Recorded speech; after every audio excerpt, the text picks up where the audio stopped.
নমস্কার বন্ধুরা, চৈতি সিম্পল কিচেনে সবাইকে স্বাগত। আশা করি তোমরা সবাই খুব ভালো আছো আর আমরাও ভালো আছি। তো দেখো, আমি কড়াতে সর্ষের তেল বসিয়ে দিয়েছি। আজকে একটা সম্পূর্ণ নিরামিষ রেসিপি নিয়ে চলে এসেছি।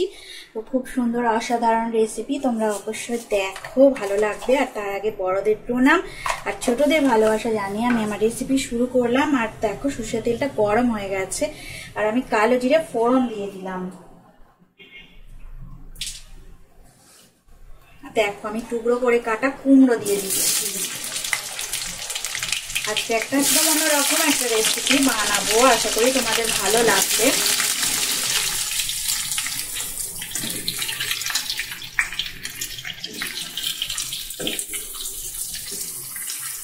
তো একটা সমস্যা হয়ে গেছে, দেখো এখানে আমি পটল একসাথে কেটে রেখেছিলাম, পটলটা চলে গেছে, কিন্তু আমি পটল দিয়ে রেসিপিটা করবো না, নেক্সট কুমড়ো দিয়েই করবো।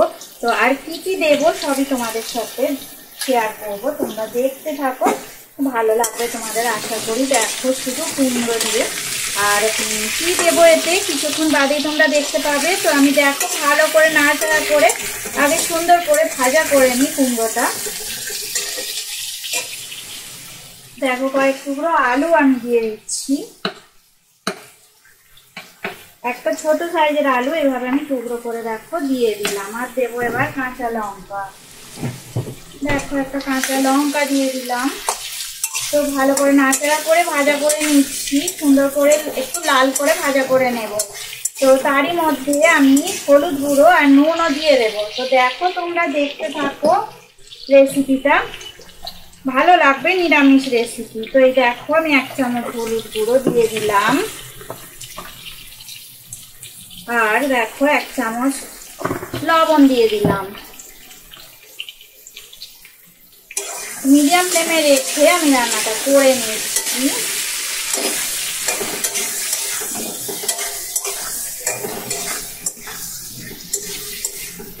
3 থেকে 4 মিনিট এইভাবে একটু কুমড়ো আর আলু কাঁচা লঙ্কা দিয়ে আর ফোড়ন দিয়ে একটু ভাজা করে নেব।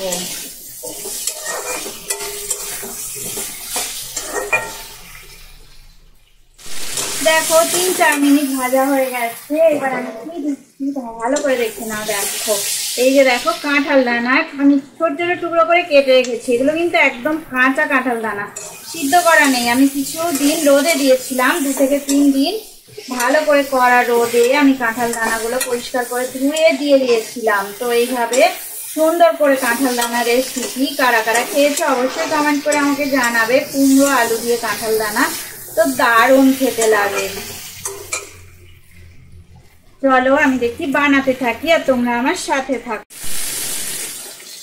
তো দেখো 2 থেকে 3 মিনিট আমার ভালো করে ভাজা করা হয়ে গেছে। এবার আমাকে দিতে হবে জল। এবার আমি একটু হালকা গরম জল আমি এর মধ্যে দিয়ে দেবো। তো দিয়ে দিলাম দেখো গরম জল। যে কুমড়ো আলু আর কাঁঠাল দানা সিদ্ধ করার জন্য এই জল আমি দিয়ে দিলাম। আর কারোর যদি মনে হয় লঙ্কা গুঁড়ো দিতে পারো বা কাশ্মীরি রেড চিলি পাউডার দিতে পারো, তো তোমরা অবশ্যই দিতে পারো। তো আমি দেখো দিলাম না, এখন প্রচন্ড গরম ঝাল হয়ে যাবে। তো দেখো আমি মোটামুটি মাপে মাপে জল দিলাম, যে কুমড়ো আলুগুলো ডুবে থাকবে এরকম জল দিয়ে আমি এবার ঢাকা দিয়ে রান্নাটা করতে দেবো।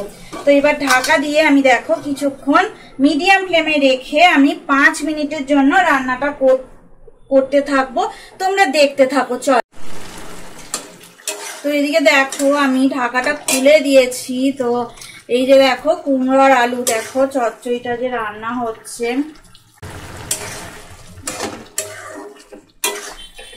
একদম সুন্দর করে সমস্ত কুমড়ো আর আলু আর কাঁঠাল দানা সমস্ত সিদ্ধ হয়ে গেছে। তো কত সুন্দর এটা টেস্ট হয়, তোমরা একবার রান্না করেই দেখতে পাবে। আর অবশ্যই নিরামিষের দিনে করতেই পারো। তো দেখো তরকারিটা এখনো কিন্তু রেডি হয়নি পুরোপুরি, কারণ এই যে ঝোলটা একদম শুকিয়ে গেলে তবেই এর টেস্ট হবে। আর আমি দেখো 1 চামচ চিনি দিয়ে দিলাম, যেহেতু মিষ্টি মিষ্টি হয় নিরামিষ তরকারি, তো চিনি দিলে খুবই ভালো লাগে। তো চিনিটা যারা খাও না তারা কিন্তু স্কিপ করে যাবে, এমনিও তরকারিটা খুবই ভালো খেতে লাগে। যদি মিষ্টি কুমড়ো হয় তো খুবই ভালো লাগবে খেতে, কুমড়োটা যদি মিষ্টি মিষ্টি হয়। তো চলো দেখি সুন্দর করে রান্নাটা করে নিয়ে এখন জলটা শুকিয়ে নিই।